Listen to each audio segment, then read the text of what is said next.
praegu te olete Põlva vallas, endine Ahja vald, Mustakurmu külas ja talu nimi on Mustamõisa. Kuna siin asus pikka aega Ahja mõisa Karjamõis, mille nimi oli Musta mõis, ehk siis vahepeal oli ka see nimi Luisenthal saksapäraselt. Ja nüüd on Mustamõisa. Siin saab hobumatkadele minna, vankrisõidud, saanisõidud samamoodi hobustega. Kanuumatkasid saame pakkuda sellest aastast. Ja on võimalik siis erinevaid talutooteid soetada. Võib-olla kõige tuntumad on Mustamõisa Toortatra padjad rahustavate Lõuna-Eesti ürtide ja Himaalaja kaljusoolaga. tatrapadi.ee veebipood on selline.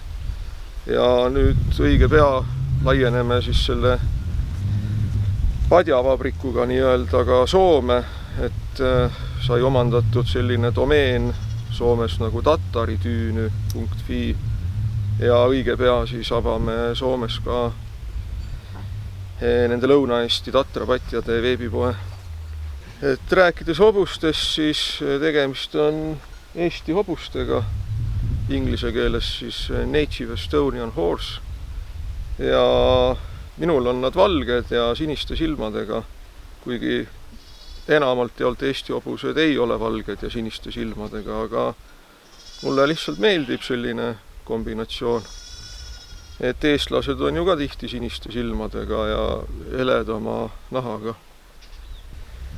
Ja eelmisel aastal juhtus siis selline lugu küllaltki ootamatult, et võitsime nende hobumatkadega siis ülemaailmse luksusturismi auhinna. Konkureerisime mingite luksusjahtide ja Kariibi mere snorgeldamise ja mingi elevantide safariga ja mis seal veel olid, jõuluvana kodu ja ermitaaž ja nii edasi. Et meie võitsime siis oma kategoorias, Horse Safari kategoorias, siis kontinendi nii-öelda nagu parima hobumatka korraldaja tiitli, et siis Euroopa parimad. Ja alguses ma olin küllaltki imestunud selle üle, aga siis ma hakkasin mõtlema, et ega see looduskaitseala, mis siin kohe kõrval on, Akste looduskaitseala ja Taevaskoja ja see vaikus, mis siin metsas valitseb ja küllaltki metsik loodus ikkagi veel siiani kohati jäänud. Siis see on olnud ikkagi huvitav, et Eesti mõistes me asume ju täiesti perifeerias ja rahvakeeli nagu pärapõrgus, aga enamus kliente on tulnud kas Tallinnast või välisriikidest. Ja Põlvamaa inimesi me oleme siin näinud, võib-olla 3 sõrmel üles lugeda nende aastate jooksul. Aga julgustaks ka läbi astuma ja proovima, et väga rahulikud hobused on ja need rajad on ilusad ja ägedad.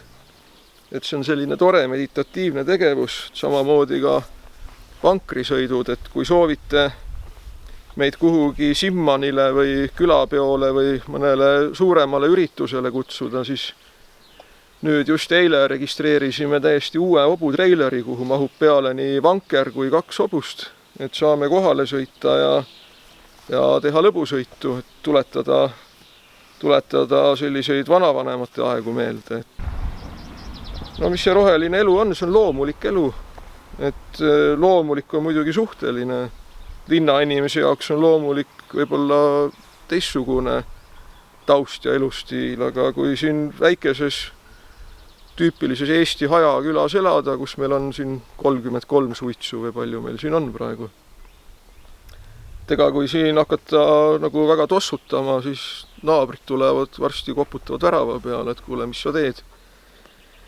Et ma arvan jah, et see Lõuna-Eesti külaelu ongi olnud suhteliselt roheline läbi aegade.